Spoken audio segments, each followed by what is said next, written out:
They say there is a little witch in every woman. The line is not Carl Jung's.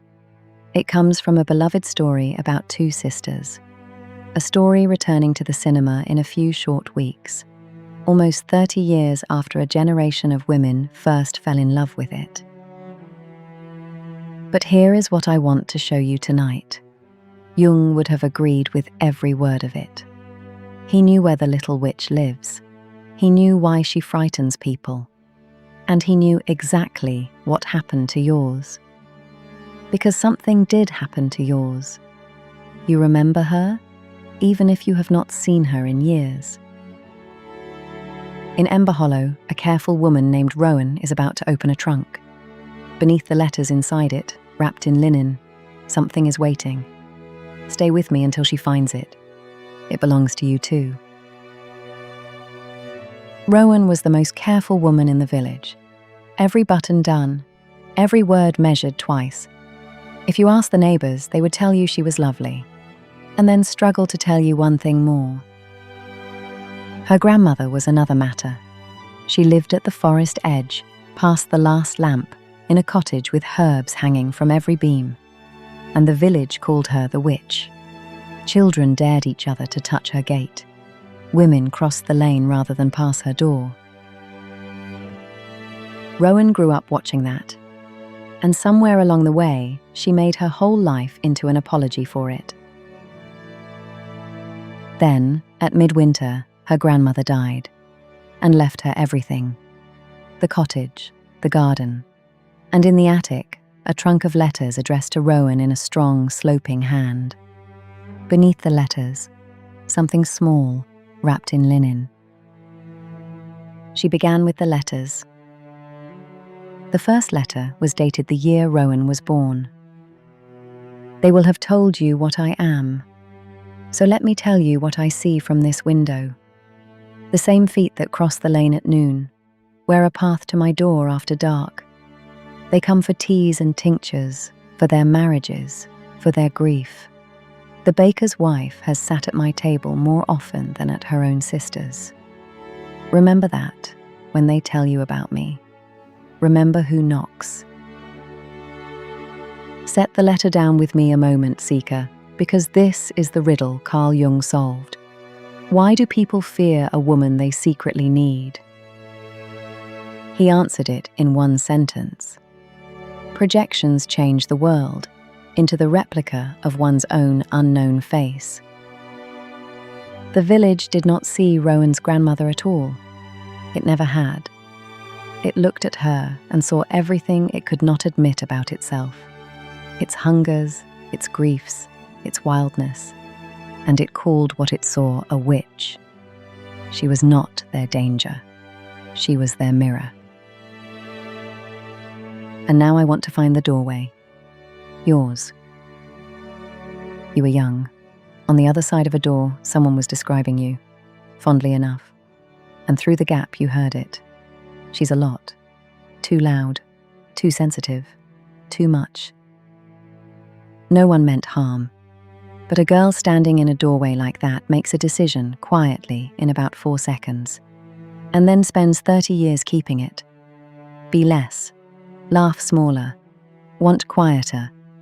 Fold the too much away, where it cannot cost you love. That fold, seeker, is where the little witch went. The letters went on through the years, and then Rowan found the one with her own name in it. I watched them teach you to be small. At 6, you laughed with your whole body. By 12, you had learned to fold it away. And I watched your mother, my own daughter, sigh with relief when you did. I never blamed her. She was keeping you safe the only way she knew. But hear me now, girl. They will tell you our family carries a curse. The curse is not in our blood. It is in the bargain.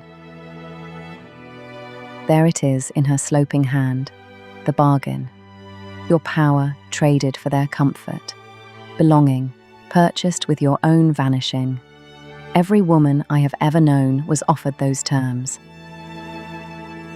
So let me say the whole truth while the candle is lit. They were never afraid of her magic, seeker.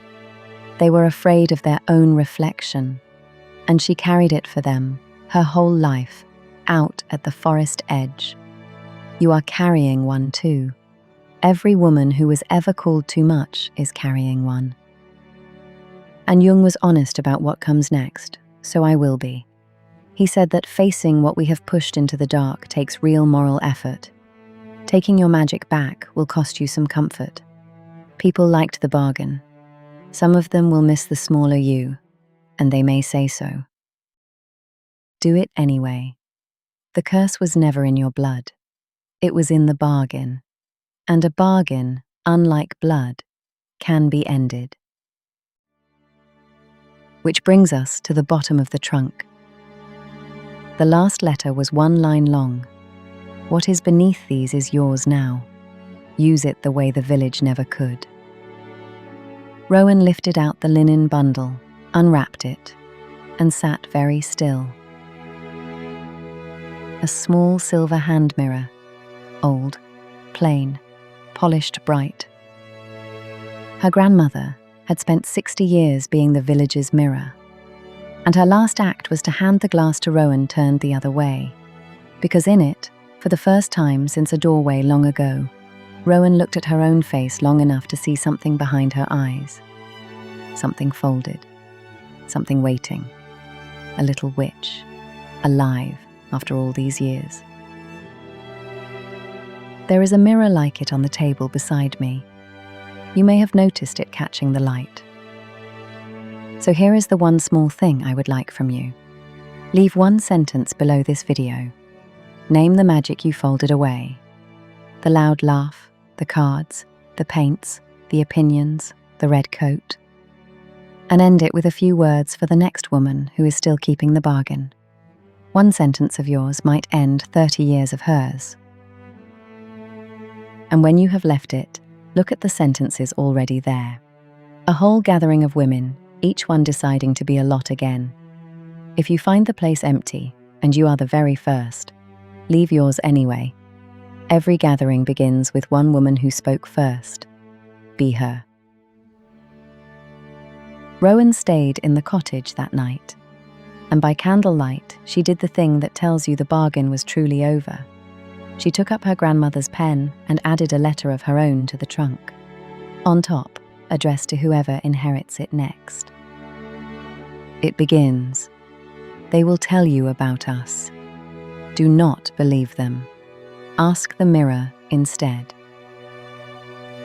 The mirror itself she carried home and set it by her front door, facing out, where every visitor meets themselves on the way in.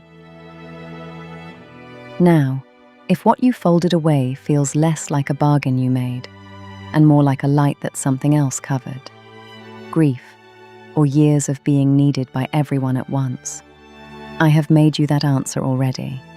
It is called Why So Many Women Feel Their Light Has Been Eclipsed. It will be beside me at the end, and the link is in the description. There is a little witch in every woman. She was never the part of you to fear. She is the part that stayed alive inside the fold all these years, waiting for you to come back for her. Until then, seekers, walk gently, be kind, and remember, you are already enough. The best self you seek is already inside you.